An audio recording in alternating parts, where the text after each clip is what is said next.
bo'een mankolo laase rakkoo kun sitaani maadda karaa galfiin qabu keesseeko fayyina koo fofaan sodaadha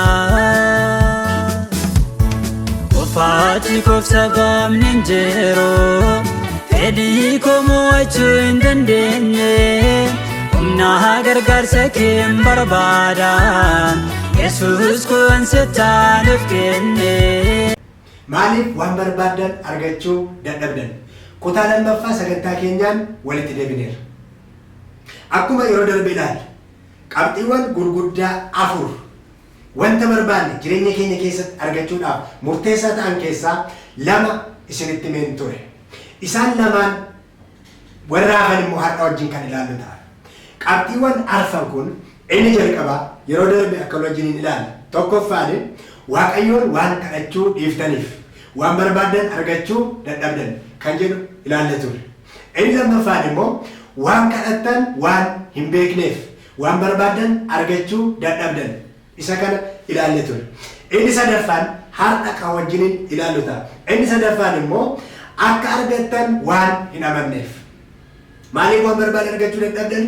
Tokkoffaa Waaqayyo waan hin kadhanneef. Lammaffaa waan kadhattan waan hin beekneef. Inni sadaffaan immoo waan kadhattan sana akka argattan waan hin amanneef amantii waan dhabdaniif. Macaafni qulqulluun isa kana ifatti nutti hima. Wangeela Maarqos boqonnaa 11 lakkoofsa 23 hanga 24 tti dubbisnu akkas kan jedhu argan sagalee Waaqayyoo keessaa. Dhugumaan isiniin jedha namni garaa isaatti otoo hin mamin gaara kanaan ol kaafame galaanatti darbatan yoo jedhe waan inni jedhu akka ta'uuf yoo amane hin ta'aaf. Kanaaf isinittan hima waan kadhattan waan gaafattanis hundumaa akka waan argattanitti lakkaa'aa amanaa. Isiniif ta'uufis jira. Galanni Waaqayyoof haa ta'u. Obboloota koo waaqni keenya waaqa amanamaa. Yoo sanatti amantaa kan qabnu ta'e yoo jireenya keenya guutuu fedhii keenya hawwii keenya kan isatti dhiyeeffannu ta'e inni waan barbaanne nuu kennuudhaaf amanamaadha Waaqayyo. Galanni Waaqayyoof haa ta'u. Amantiin kan inni ilaalu wanta Waaqayyoon kadhanne wanta Waaqayyootti kennanne sana akka waan har'a arganneetti ilaaluu nu barbaachisa. Kan nuyi argannu gara fuulduraatti illee yoo ta'e garuu akka waan Waaqayyoon nuuf kennetti harka keenya keessa akka jirutti amanuutu nu barbaachisa. Kana yoo ta'e wanta sana argachuu qabna. Sababiin isaa Waaqayyo amanamaadha kaa. Kanaaf qabxii sadaffaan nuyi fedhii keenya biratti hin gahuu dandeenyu inni guddaan sadaffaa irratti kaa'ame maal inni Waaqayyo irratti amantii qabaachuu. Waan kadhannu irratti Waaqayyoon guutummaa guutuutti amanachuu. Inni arfaffaaf inni dhumaa baay'ee murteessaa kan ta'e namoonni baay'een kan itti kufan isteeppii 3 duraa darbanii Waaqayyoon kadhatanii waan kadhatan beekanii akkuma kana Waaqayyo akka isaaniif kennu amanatanii kan isaan irratti kufanii qabxii arfaffaa kana inni kun baay'ee murteessaa. Innis obsaan waan hin eegganneef. Obsaan waan hin eegganneef. Iyyoob boqonnaa 14 lakkoofsa 14 irratti sagalee Waaqayyoo akkas jedha. Hamma inni nafur dhufutti baran dadhabbiidhaan lafarra jiraadhu hundumaatti isa nan eeggadha. Waaqayyo obsaan eeggachuun fedhii ofii biraan nama ga'a. Fedhii ofii isa Waaqayyo barbaadu biraan nama ga'a. Kan isin iddoo kanatti ani Waaqayyoon obsaan nan eeggadha kan jedhe Iyyoobi. Iyyoobi kun nama akkamiiti? Yeroo seenaa Iyyoobi ilaaltani Iyyoobi nama Waaqayyo ture. Nama gaarii nama qajeelaa ture. Nama baay'ee Waaqayyoof of kenne ture. Nama Waaqayyo waa'ee isaaf dhugaa ba'e ture. Iyyoobi gaarummaa qabaachuusaa. Sooressa ture. Ilmaan dhiiraa 3 fi dubaraa 7 nama qabu ture. Hojjettoota baay'ee hoolota 7,000 gaalota 3,000 akkuma kana qotiyyoo cimdii 500 harroota gara 5,000 nama baay'ee sooressa ta'e ture Iyyoob. Haa ta'u malee Iyyoob nama qormaata guddaadhaan rukutame. Qormaata guddaadhaan kan rukutame. Yeroo gabaabaa keessatti guyyaa tokkotti ijoollee isaa dhiiraa 3 fi durbaa 7 kan kurnan isaanii mana tokko keessatti kan wal faana dhabe qormaata guddaan kan isarra ga'e Iyyoob. Kana qofa miti. Edda isaanii dhabee booddee dhagni isaa kan rukutame kan raamma'e nama dhukkuba guddaadhaan qabame. Haati manaa isaa xurarratti fayyina isaarraa kan abdii kutatte akka inni du'u kan barbaadde Iyyoob. Kana qofa miti nama qomaa fi Iyyoob akkas ture. Haa ta'u malee Iyyoob nama waaqayyo ta'uu isaa gargar hin kunne. Kadhannaa isaa abdii waaqayyo irratti qabu gargar hin kunne Iyyoob.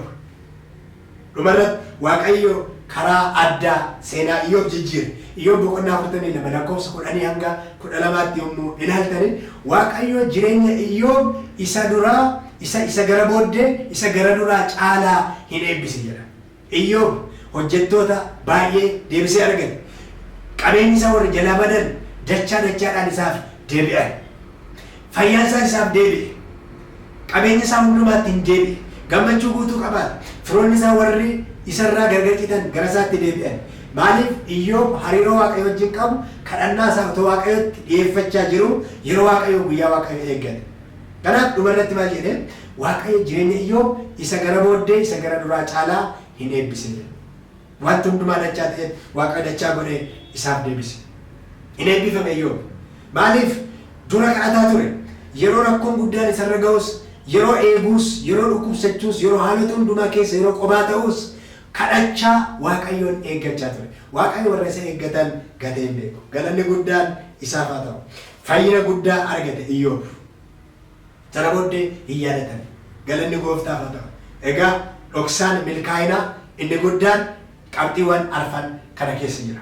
Maaliif waan barbaadan argachuu dadhaban. Tokkoffaa waaqayyoon kadhachuu waan dhiiftaniif. Lammaffaa waan kadhatan waan hin beekneef. Sadaffaa amantii waan dhabdaniif. Arfaffaa obsaan eeggachuu waan dadhabdaniif jedhe.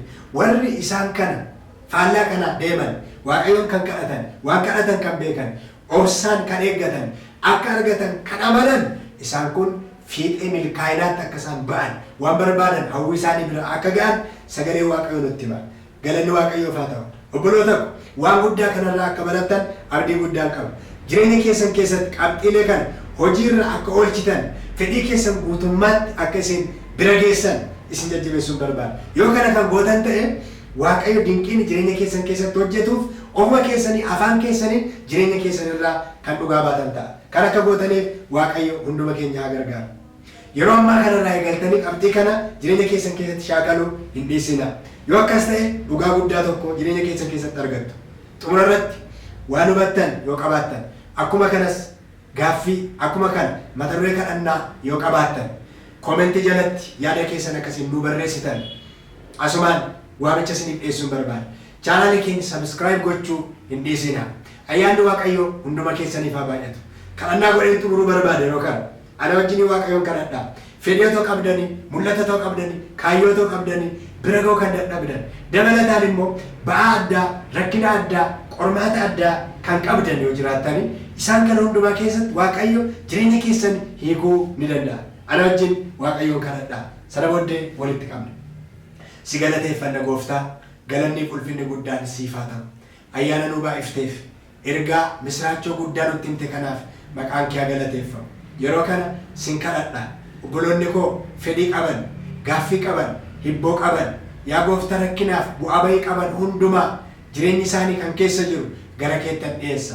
Ayyaanni kee akka isaaniif baay'atu, akka eebbifaman, mul'ata isaanii bira, karoora isaanii bira, kaayyoo isaanii bira akka ga'an jaalala kee haa ta'u.